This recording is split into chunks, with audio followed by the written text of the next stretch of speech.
Hey everybody, happy March the 3rd. It's a Wednesday and the rain is coming in my neck of the woods. So it's a bit windy out here.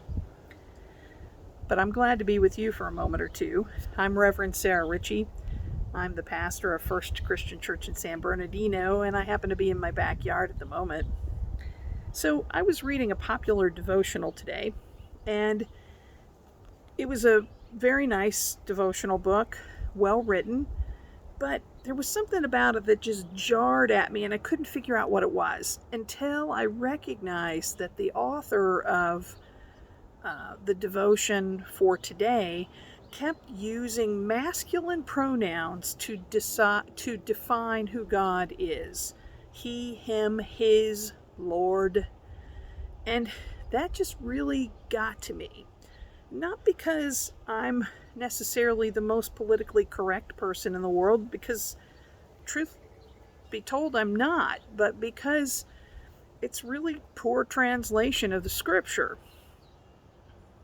The word Yahweh that occurs in the First Testament, or what some of us call the Old Testament, is actually a transliteration of letters used to describe who God is. Some people say it means I will be what I will be, or I am who I am. But within that, there's no description of God as either male or female. God is far more expansive in Scripture than that.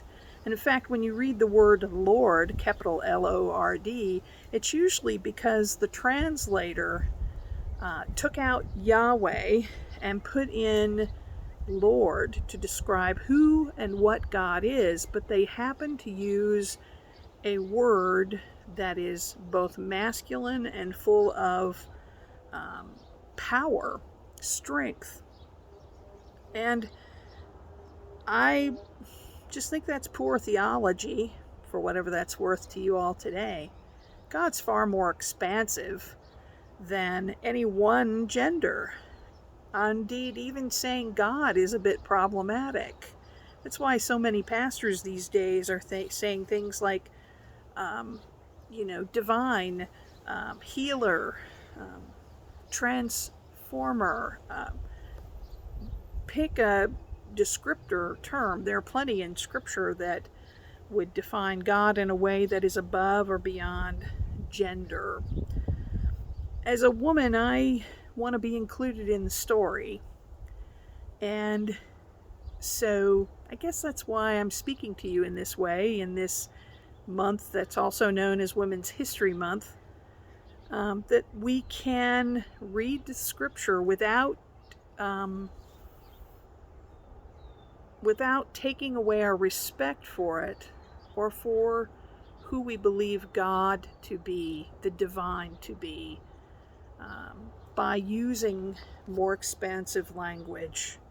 It's sometimes hard to do, especially if you're like me and you've been trained the old way, and those words, they slip in. You don't mean to, but they do. But it's a constant struggle and something to work toward. What I want you to take away from my little meditation today is that God is expansive, and there is room in the story of the divine for all of us.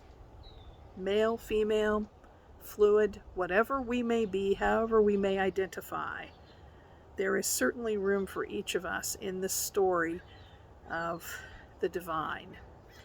And we are beloved and wanted, and it's good to study Scripture a little more deeply and consider that perhaps the way we've read it or it's been interpreted to us needs further examination. There's nothing wrong with that.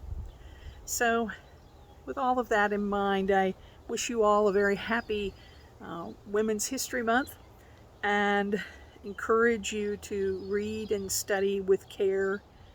And remember that all of us are in the story, you and me. So, God bless you all. Take care. Wash your hands. Wear a mask. Remain physically distanced, but not socially distanced. See ya. Bye.